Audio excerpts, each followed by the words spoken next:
Welcome back to the Lawfather podcast. As always, we are here in Lawfather Studios, right here in Lawfather headquarters. How many attorneys do you know that have an actual podcast and video studio right in their office? If you know, let me know. Kind of curious to find that out. I think we're a little different. We do things a little differently here. But anyway, follow us on all of our social media. I've been putting some tips up there, so check out the one. We got some holiday tips on there, and just trying to keep things entertaining, and everything like that. As always, please check out all the other Radio Influence shows. Check out my good friends Jason Floyd, Ian Beckles, and DJ Eakin. Check out their shows. I know Radio Influence has a lot of other shows, and Jason's probably over here shaking his head saying, well, we have other shows. You could mention them. Those are the only three people I know. I have three people that listen to this show, and I know three people. So, and I don't think they're the same three people. So anyway, so let's talk about a topic. And look, this is a tough topic, and it is, I think, very Tampa-centric, if you will. And, I'm sure there's people outside of the Tampa area, but it's the type of topic that has no borders, okay? The thought process of doing the show on this today is very Tampa-centric, very, even on a smaller scale, South Tampa-centric, okay? But that said, let's talk about teen drivers. And teen driving and keeping teens safe on the road is something that is not regulated just to Tampa, and it's not regulated just to Florida and anything else, right?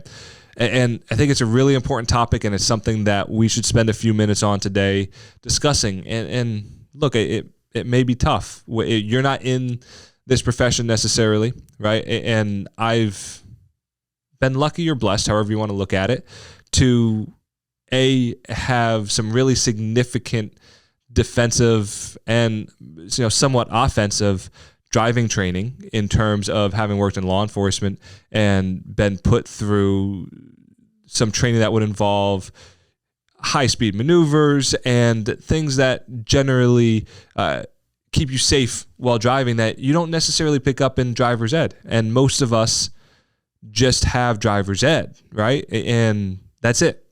Go to driver's ed, drive with your parents, and you are blessed to drive. Here you go. Here is your license. Smile for the camera and go, right?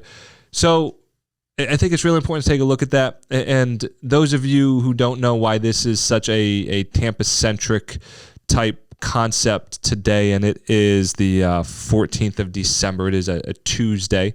So those of you who typically follow us on a Monday due to some scheduling issues, we moved it to Tuesday today. And yes, on TikTok, we have TikTok following TikTok Live. Yes, I am an ex-cop. That was, I guess, inferred from what I had said. So hopefully that's not a bad thing, but I guess some people may think that. But anyway, I think it's positive. But anyway, each to each its own on that. But it recently here in Tampa, there were two local high school students who were killed in a crash. So really, really sad story. Really kind of drives home that, and look, South Tampa is a small community, if you will. So, the direct lines and from everybody lives in South Tampa to the individuals, especially those of us with kids here in this area. A lot of us, through somebody or through some way, shape, or form, highly likely know, at least on some levels, the people that were involved, or at least the families that were involved. So what I want to do today is just take a look at some tips for young drivers, for teen drivers, okay? And look, you could take these tips as an adult and take some things from them, all right? Let's start with the most obvious, okay? And actually, let me take a step back.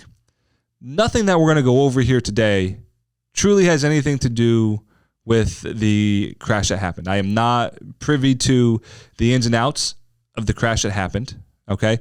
None of this is an indictment on anybody for how or what they should have done. These are just general tips, okay? So what we're going to get into is tips of how to teach your teen driver or just really tips for the parents, right? And look, parents, if we're better drivers, we're going to make our kids better drivers. And that's the reality of life, right? If we're better at something and we're the ones mainly tasked with teaching our kids, then we can make them better, right? And that's the thing. Most of the teaching, at least for driving, comes from the parents, right? And I know, I believe the high schools here do a little bit better job. I grew up in the Northeast, and driving school was somebody came into the school, and we kind of drove around the parking lot, and they had like one car. I believe the schools here have several. So, that's kind of how they do things here. But anyway, first overall rule, and this is a newer rule, although all of us should know this and practice it, and there really is no excuse for this first one. Don't pick up your phone and text and drive. Don't read that text message. Don't send that text message, okay? Look, it should be really simple, okay? And look, those of us of a certain age, and look, I'm not 40 yet, but I do remember these days of the cars with the tuners on the radio, right? You had to get that tuner just right. But you had to look down. You actually had to look down from the road to tune that radio, because you had to fine tune it. You had to reach over and look, cars weren't as ergonomic then as they are now, right? So think about it. Late 80s, early 90s, right? Late 90s, your biggest distraction in the car was your radio and your cassette player, right?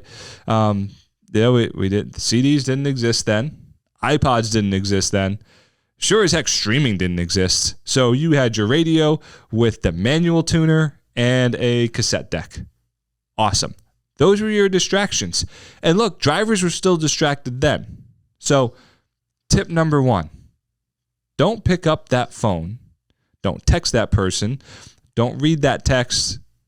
Look, there is not one text message that I have ever gotten that I have ever said, hey, I'm really glad I read that text immediately as it came in, because something earth-shatteringly important was happening in that text. Okay? And look, I'm not trying to make myself sound important, but I get a lot of important calls and messages, because a lot of times will get calls and messages from people who have had something really bad and life-changing happen to them, right? But those things come as phone calls, not as text messages. And look, I'm going to harp on this for the moment, because it's probably the most important tip. If you take nothing out of this other than the importance of not picking up that phone, all right? Those of you with iPhones, and I'm not about to get into an iPhone and Android debate, because, man, I think, wow, those Android users are really passionate. They really are.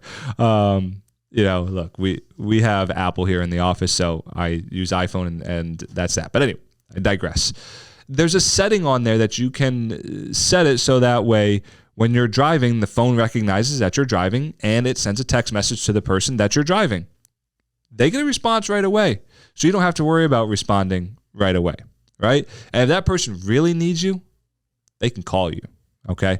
But then you got to pick up the phone, so now we have this other issue. But look, maybe set some rules for yourself. If you get a text message and then a call immediately following that, wait till you get to a red light, right? And pull over, go to a parking lot, right? Get to somewhere safe. So if it's that important, get to somewhere safe. Don't be scrolling through Facebook. Don't look at the Lawfather's Facebook and Instagram while you're driving, please. I know it's really awesome and entertaining, but please don't be the cause of driving on the Selman and getting into a crash while watching the Lawfather dance on TikTok, okay? So kind of beat that to death. But next one, really important also. And I don't really understand how in 2021 this is even still a thing, because those of us driving now, most of us driving now, or I guess said a different way, very few of us driving now were around when cars didn't have seatbelts, okay? There is a vast majority of us who are driving now who have only known cars to have seatbelts. And those of you who are listening, you may not realize cars didn't always have seatbelts, okay? Spoiler alert, older cars, I think it was probably 60s or 70s. I think it was 70s when lap belts first started. Those of you who are lucky to remember the old Hondas that had the automatic seatbelts, Yes, those were really fun. They were fun to watch them open and close. You open the door, the seatbelt would come down the A-pillar of the car, and then when you close the door, it comes back up the A-pillar. That's the pillar kind of right in front of you. I don't know what the one is next to your head, but anyway, the one in front of you by the windshield. So anyway, seatbelts. Wear your seatbelt, okay? There's been plenty of studies that show that seatbelts prevent very serious injuries. Now, the critics of seatbelts, and amazingly there are critics of seatbelts, are that, hey, look, you can create internal injuries from a seatbelt. Yeah, you can. It's going to have to be a heck of a crash, okay? In 8 years of working with car crash victims and in 6 years of having investigated car crashes, although I never truly had a major catastrophic crash as a deputy, but I've yet to see a crash that resulted in extremely serious internal injuries as a result of a seatbelt. I have seen very serious crashes that have resulted in other injuries that have not been catastrophic, right? So really important. And look, actually, I can tell you, there's one that comes to mind, and this is an important point. The driver did not have a seatbelt. The passenger did, okay? And in this particular one, driver, no seatbelt, ejected from the car, is no longer with us. Passenger had a seatbelt, had some pretty major injuries, okay? None of which were from the seatbelt, okay? But survived and fully functional, no issues, fully healed and everything. So seatbelts, really very, very important, all right? So let's get into some actual tips in terms of for teen drivers, okay? So let's run through a couple real quick ones, quick and easy hitters for tips for teen drivers. Dash cams, all right? As a parent, go ahead, get yourself a dash cam, stick it in the car. They make them so that they actually point towards the driver. We do trucking cases sometimes where there's a truck or a commercial vehicle that has caused a crash. And a lot of times they not only have dash cams that look out to what's going on, but also that look back into the driver. I think that's really very important because it can become a deterrent for the teen, right? Your teen is less likely to take an aggressive move while driving or to do something that you wouldn't want them to do while driving if they know that you are either A, watching them live, or B, can go back and watch them. All right. I remember my parents used to tell me, yeah, we have people all over that are looking out for you. And, oh, yeah, we saw you at this place and this place. Whether or not it was true or not, at this point in life as an adult, my guess is it probably was not true. But anyway, that's what they told us. And those of you who are listening, my phone apparently forgot to put it on silent. So Jason thinks that's hilarious. So anyway, as we digress from the tips here. Anyway, if I was driving, see how distracting that was, and I'm not even driving a car. So anyway, and it brings us to a point, right? And this point should go without saying. I'm going to jump out of order a little bit, but don't drink and drive, okay? And this is a really good example of why, okay? That phone ringing, probably the best thing that happened in this show, well, maybe ever, I don't know, is that it really highlights the fact how easily you can become distracted. And I'm sitting here in an office in the Lawfather podcast studio. Here we are, right? And it distracted me, and there it was, right? I'm not driving a car. Here's the thing about driving. Driving is physical. You're physically driving, and it's cognitive, right? That you have to think about it. And you can't separate those two things. You have to do them both because you have to recognize what's going on, right? That's the cognitive side of it. Then you have to physically move your feet, move your hands, and take an action, right? How does that tie into drunk driving?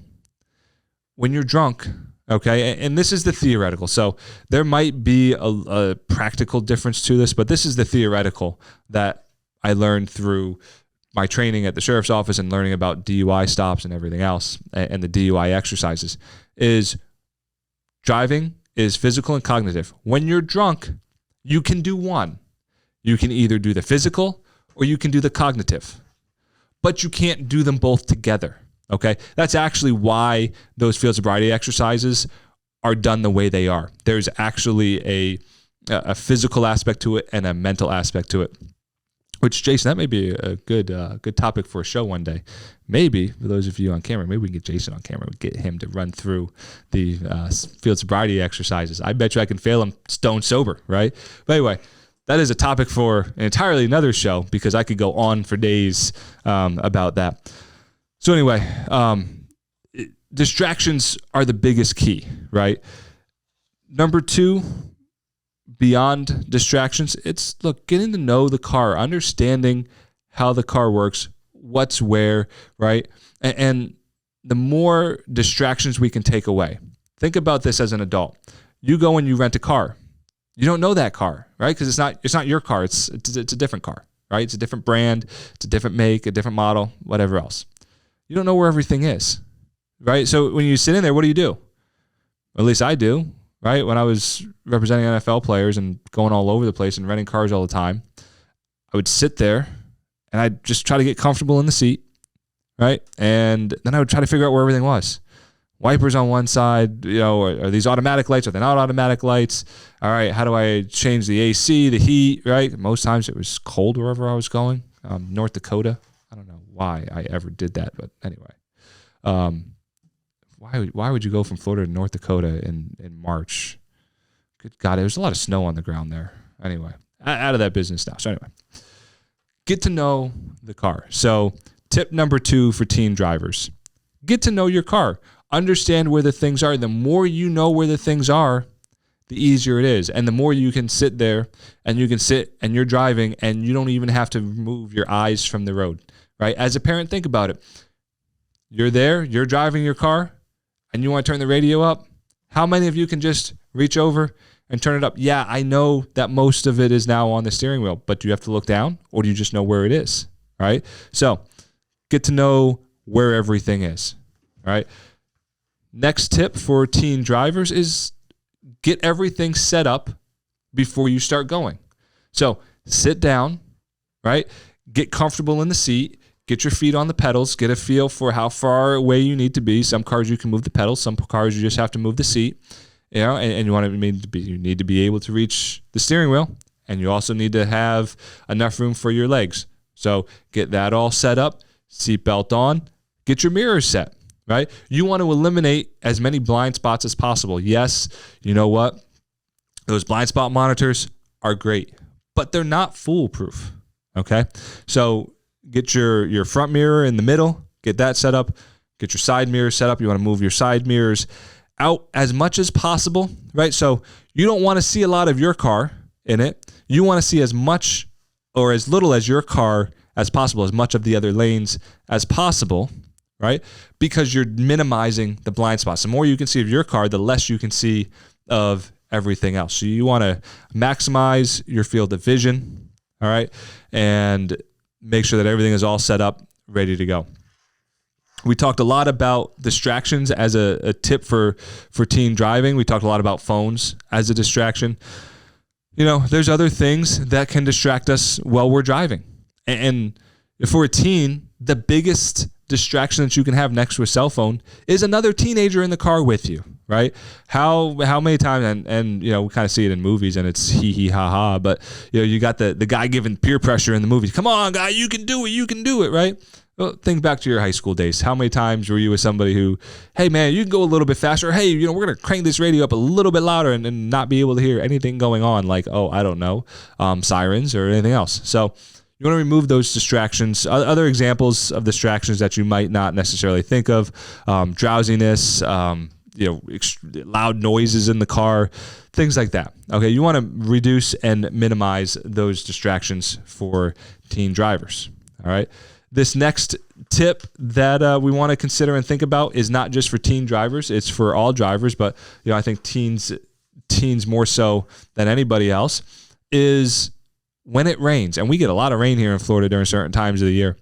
But just remember that first few minutes of the rain, that's the most dangerous time to be driving because all the oils that are on the road, they've kind of come up to the surface with the rain and it's slick. They haven't been washed off the road yet. All right. A road is a non-porous surface. So those oils sit there, Rain comes down, they get kind of activated again and can get scooped up in your tires, and it can be really, really slippery. So you really want to know and understand that, and especially in the first few minutes of the rain, take extra caution. You want to be extremely cautious when it's raining anyway, but even more so in the first few minutes of the rain. Next tip for teen driving, really make your teen really cognizant of speed and the effects on speed. Speed limits are there for a reason. All right. I was talking to a traffic engineer once who was just talking about how, the moment you go 10 miles an hour over the speed limit, you've really changed the dynamics of the engineering of that road, and you've really created an unsafe environment. Okay.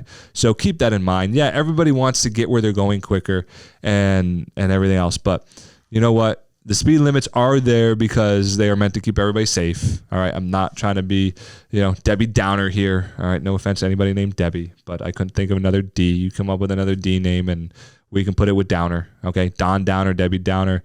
Anyway, we come up with names all day long. Just fill it in. I like the alliteration there of the D and D. That is my English lesson of the day. That one is free. Next teen tip. Practice. How else do you learn how to drive a car other than to practice? There is no real thing you can do at home, sitting at a desk, walking down the street. There's no real way that you can replicate driving other than to actually drive. So get in there with your kid and drive with them and really teach them and show them. And look, when you're driving, talk to your kid, explain to them what you're doing, explain to them why you're taking the actions that you're taking. And I think that's really very important to do, and that'll help facilitate that process and keep that going. All right. Make sure, explain to the teens, and another tip here for teen drivers is to look out, know what is going on in front of your field of vision. Look out as far beyond as you can, out into the distance. It gives you a much better understanding of what's going to happen. And as you get better and the more you practice, the more you can start anticipating what other drivers are going to do. And the more you can anticipate what another driver is going to do, the more you can avoid another crash, okay? Or a crash. It doesn't have to be another. It can be your first. So avoid that. Avoid the crash at all costs by looking out into the distance, which ties very nicely into, as another tip for teen drivers, is limit nighttime driving. And why is that? Well, how is it different nighttime versus daytime? You can't see out as far, right? Your vision's really limited. And all you can really tell about the cars off in the distance are what their lights are doing, because that's really all you can see. And you can't see all as far out as you would during the daytime. So your ability to react to things is a lot different, right? It's a lot less. It's a lot more limited. Right, nighttime tends to be a more difficult time to drive. They've done studies that have talked about during the time change from daylight savings time back to standard time, that it gets darker earlier. And this time of year, which we're taping this show in December, is when it gets dark right around rush hour.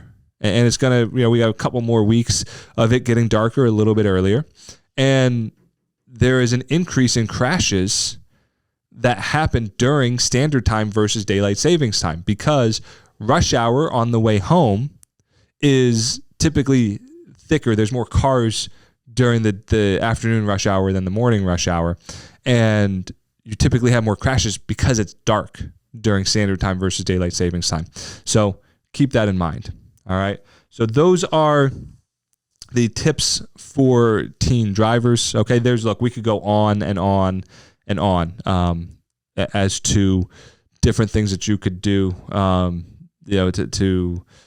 to work with teen drivers. Here's just a couple other kind of thoughts that I'm going to leave you with in terms of just general driving thoughts that you may not have thought of or even known about. And especially here in Florida with the amount that it rains here at certain times of the year, if you start hydroplaning, take your foot off the gas, don't put your foot on the brake. Okay. Let the car try to figure itself out. All right. If your back end starts to come out, like fishtail, if you will. So if your back end is coming out to the right, you actually turn your steering wheel to the right, and that doesn't mean just for hydroplaning. Anytime you lose traction in the back, whatever direction your back end is going, you turn your steering wheel into that. When you think about it logically, and you can think about it logically when it's not in the process of happening to you, right? You're bringing your front end back around to where it should be because your back end is going out. So if your back end's going to the right, you want to bring your front end back to the right, which will push your front end to the or back end to the left. I've actually had to do that in real life before in a car chase. So, but that said, when cars get to a certain point of fishtailing, there's no saving it. It's going to go around. So you just hang on and are around for the ride. And in that pursuit, I was just there for the ride. Spun it all the way around. I was like the 5th or 6th car back in this pursuit. Don't try to make a left turn, it turns out, at about 70 miles an hour because the car that we were chasing made a quick left. All the cars in front of me couldn't make the turn, and I had an old beater Crown Vic that was assigned to me that day. And let's just put it like this. The car did a 360, and it did not make the left turn. We went left, and we stayed in the same spot. All right. One more for you here. And I can tell you, having had this happen to me on 75, truly saved me from an extremely bad crash. If you're on the highway, any roadway, okay, it doesn't really matter how fast you're going, but the faster you're going, the more it is important to know and understand this. You're on a paved road, okay? Your tires all have the same traction. If you go off the road, okay, think about, like I said, 75, parts of 75, there's big grass medians. There's shoulder and some grass median. Doesn't have to be 75. It can be anywhere where you have a grass median. Anytime you have 2 tires, 1 or 2 tires, or 3 tires, let's put it like this. Anytime you have less than 4 tires on the same surface, so for example, 2 on the asphalt, 2 on the soft stuff, whether it's dirt, sand, grass, take your foot off the gas, calmly steer the car, okay? Get all 4 tires onto the same surface. Once all 4 tires are onto the same surface, then you can either hit the gas and go to where you need to go, or hit the brake and stop. If you hit the brake or the gas in any of that scenario before all 4 tires are on the same surface, you will lose control of the car. Okay, I shouldn't say will as an absolute. You will most likely lose control of the car. Okay, so that is that little extra tip. So not necessarily a teen driving tip, but more of a, hey, here's a little something I've learned along the way, and if someone can benefit from that, great, all for it. We do not have a listener question for today because I felt like this was a topic that was almost essentially one whole listener question, although there was not an actual question that started this show and prompted it. But I did really feel like this was an important thing for us to sit down and talk about and get out there for you all. Would love to hear any comments that anybody has as to some of the tips that we've given, any questions they have on it, anybody that wants me to expand on any more of it. And look, just remember, if you have anything that happens to you in a car, look, you may not think that you need an attorney. You may know that you don't want to hire an attorney, but you may have questions. You may not know what to do next. Call me. Lawfather is always here for you. 855 Lawfather. I will sit down and I will talk to you and I will answer any question you have, at least about the crash. I suppose I can't open myself up to answering any question that could go south real quick. But anyway, that is the Lawfather podcast for today. As always, please check out all the other shows on Radio Influence and check out our social media. That is it for today, right here from Lawfather headquarters. Lawfather out.